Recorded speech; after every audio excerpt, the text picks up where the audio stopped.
34º Congreso Nacional de Medicina General y Social. Germán Enrique Reyes Forero.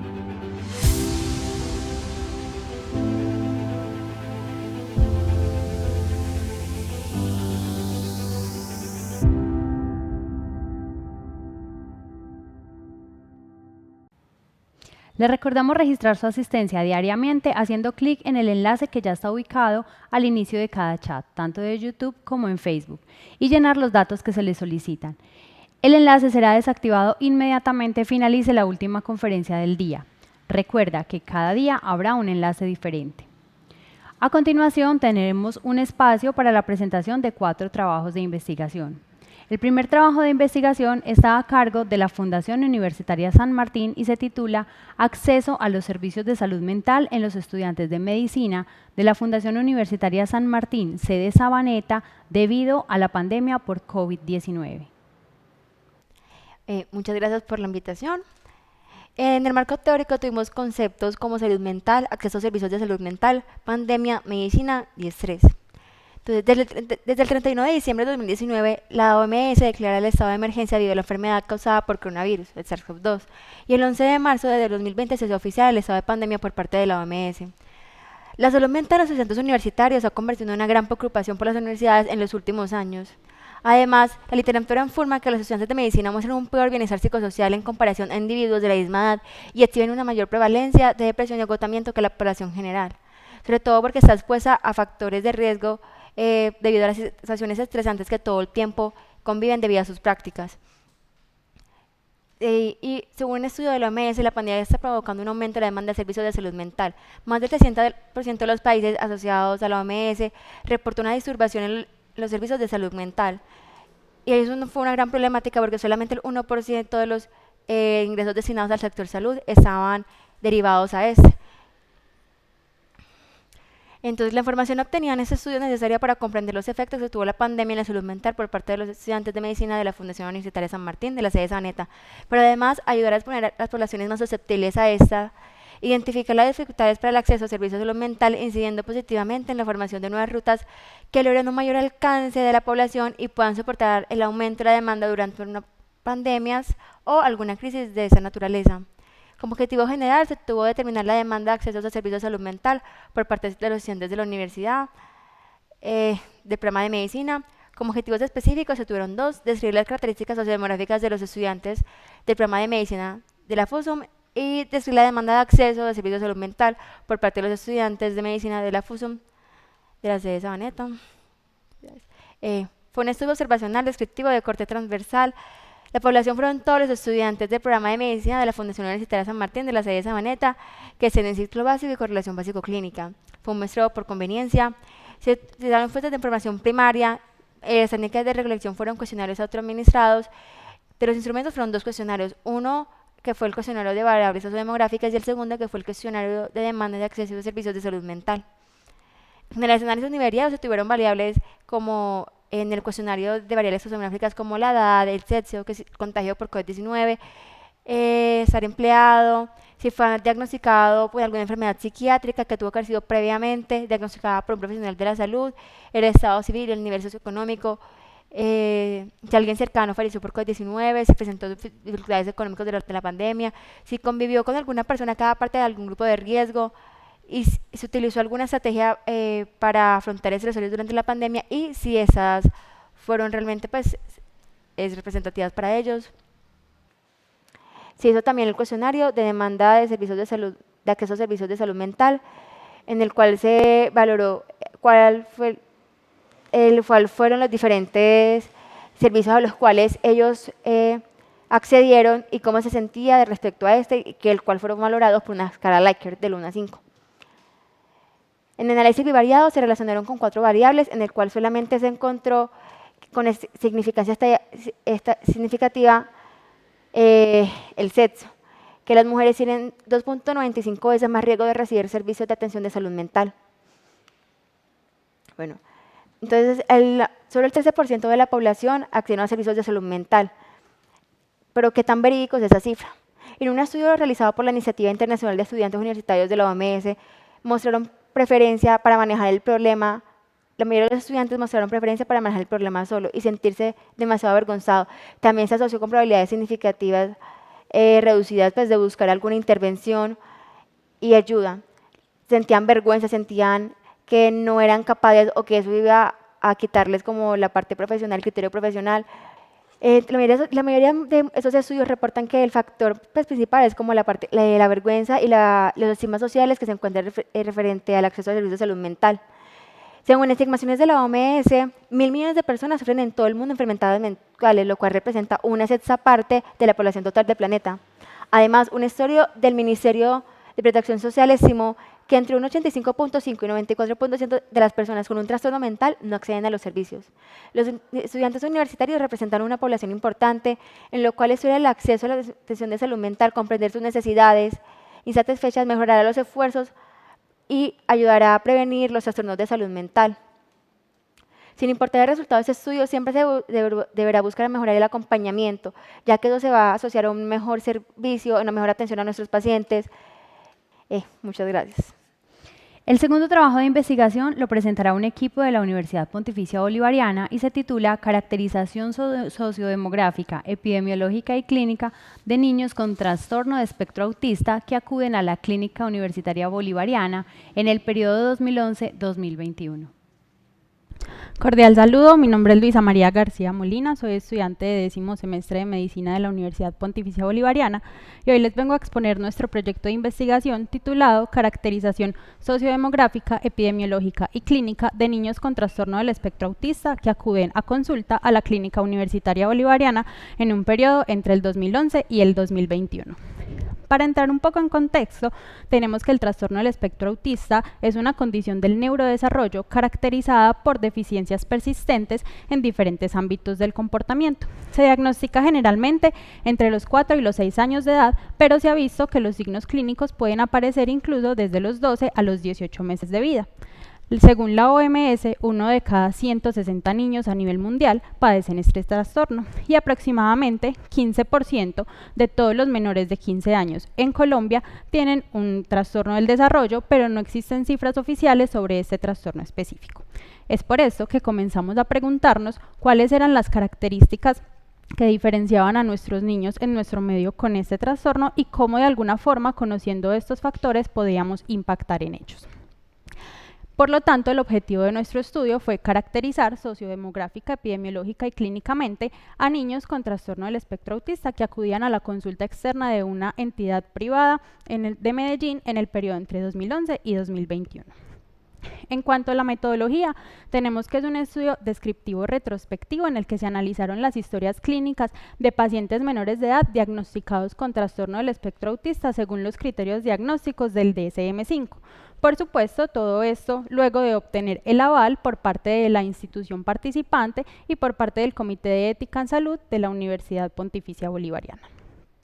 Bueno, luego de analizar los criterios de inclusión y exclusión, tuvimos 140 pacientes estudiados y en cuanto a los resultados, encontramos que 114 de los pacientes, que representaban el 81.4%, eran de sexo masculino y más de la mitad de ellos, casi la mitad de ellos, eran procedentes de Medellín. Teníamos que el antecedente familiar más prevalente fue la discapacidad cognitiva con un 15%, pero también cabe resaltar que estaban muy presentes la depresión y el trastorno de ansiedad generalizada.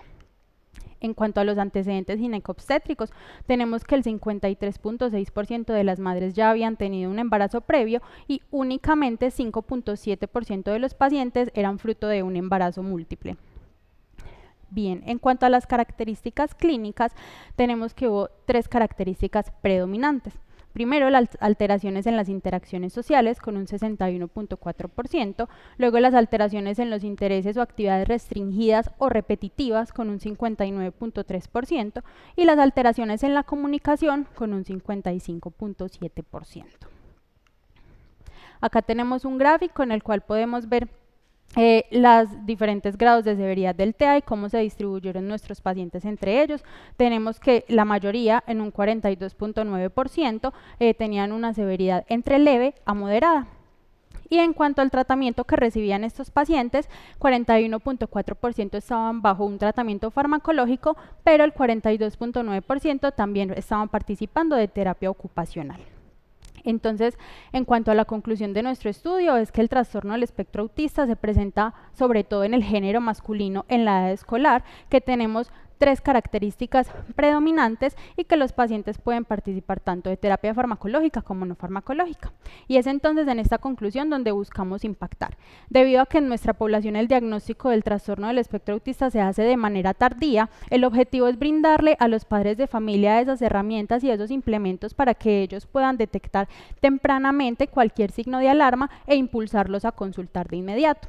También queremos resaltar la importancia de la terapia integral, que tanto de la fonoaudiología, la psicología, la neuropsicología y la terapia ocupacional, más que el tratamiento farmacológico, porque se ha visto que este es el pilar para lograr grandes beneficios en nuestros niños y niñas con TEA. Y finalmente queremos que como médicos generales o como médicos de crecimiento y desarrollo reconozcamos la importancia de ver estos 3 signos clínicos predominantes para así poder llevar a cabo una remisión y un tratamiento oportuno para poder obtener mejores resultados en la calidad de vida de nuestros niños, tanto en el ámbito social, familiar y académico. Muchas gracias.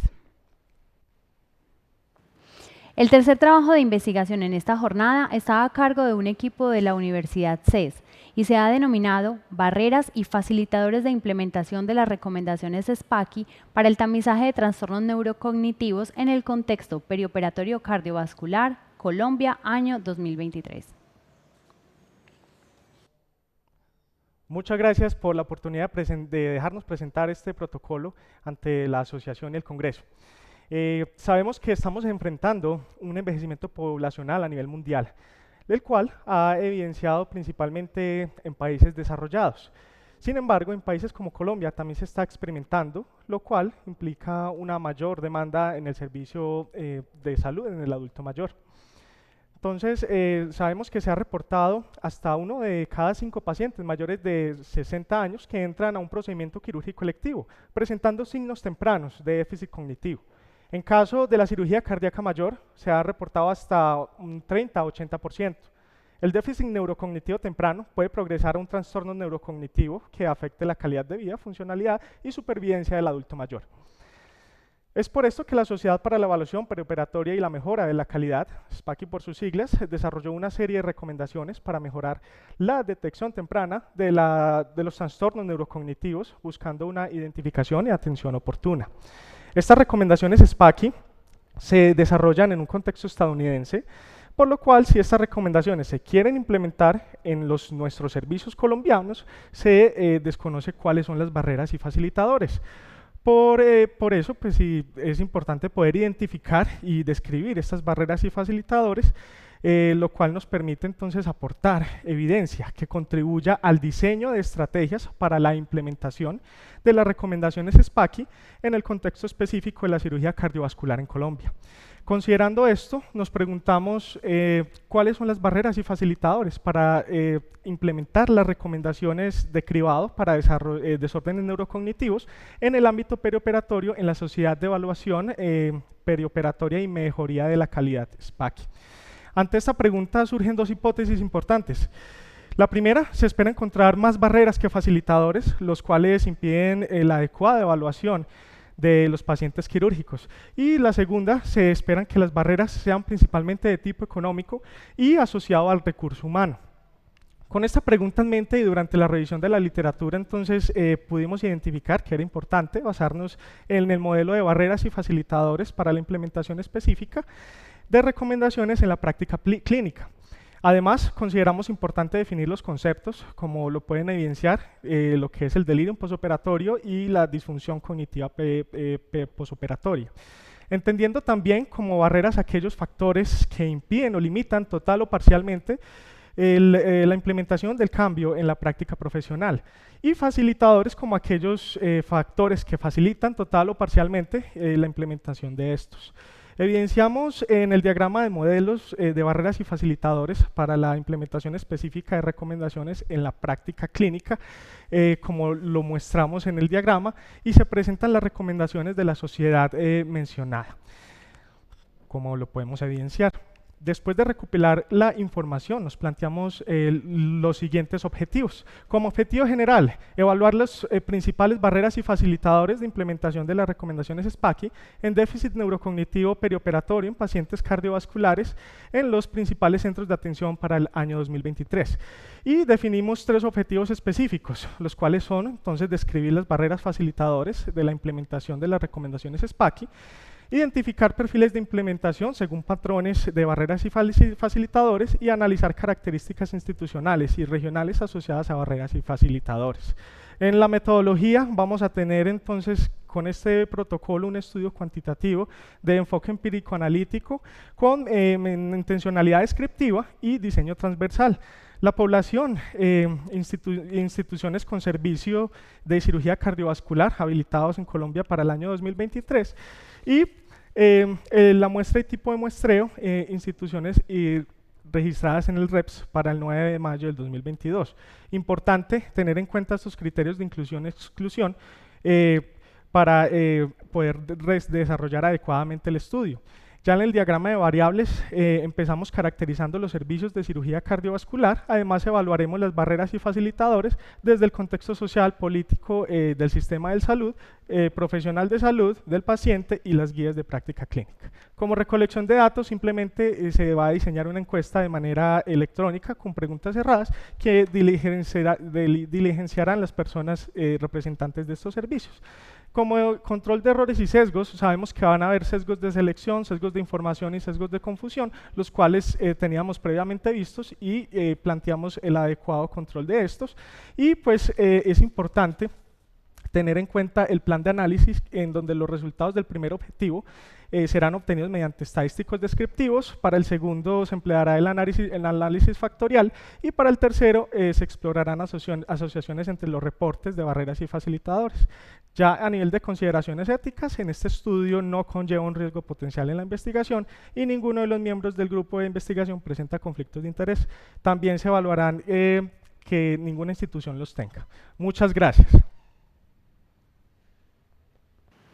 El cuarto y último trabajo de investigación que presentaremos en esta tarde se titula Secuelas del COVID-19 a corto plazo adquirido durante la gestación en mujeres que asistieron a control prenatal a Norfetus en Cúcuta, norte de Santander, y está a cargo de un equipo de investigadores de la Universidad de Pamplona.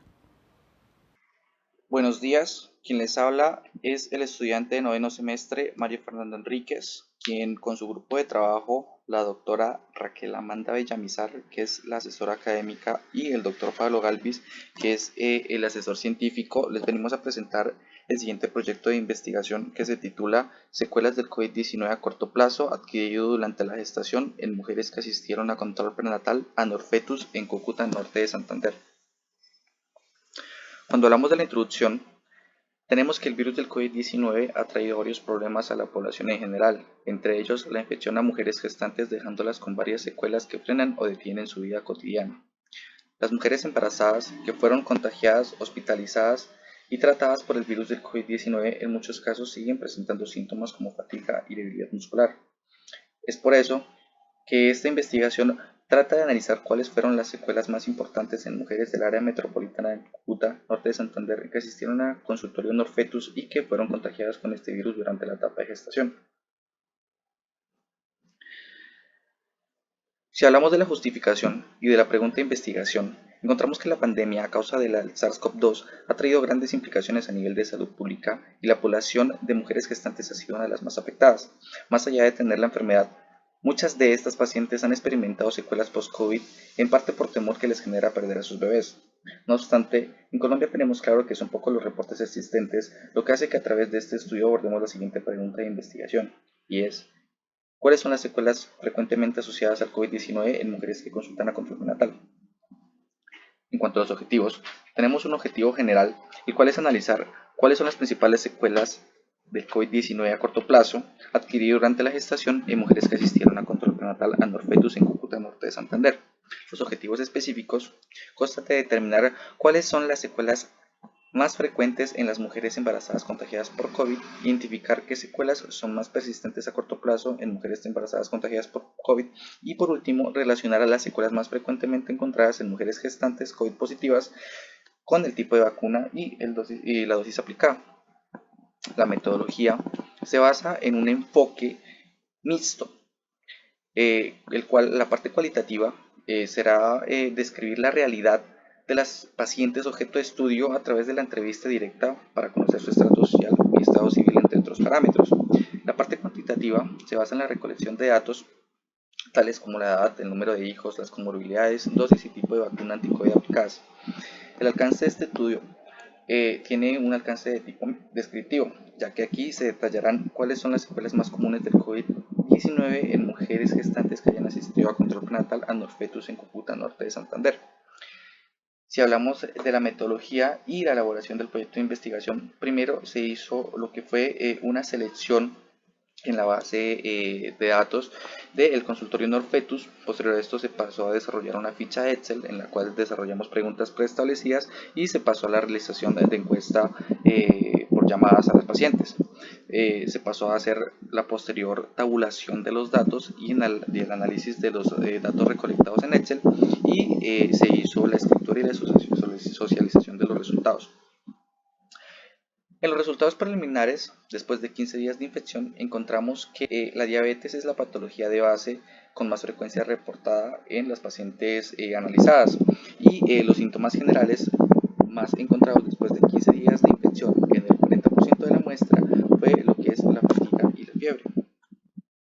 En los síntomas neurológicos fue el dolor de cabeza, los síntomas osteomusculares fue los dolores musculares y los síntomas respiratorios fue la tos. Después de un mes de infección, aunque según la literatura la secuela más frecuente en embarazadas es la fatiga, en este estudio se ha encontrado que las náuseas son más prevalentes a lo largo del tiempo. Y después de 2 meses de infección encontramos que en los síntomas generales las náuseas son más prevalentes.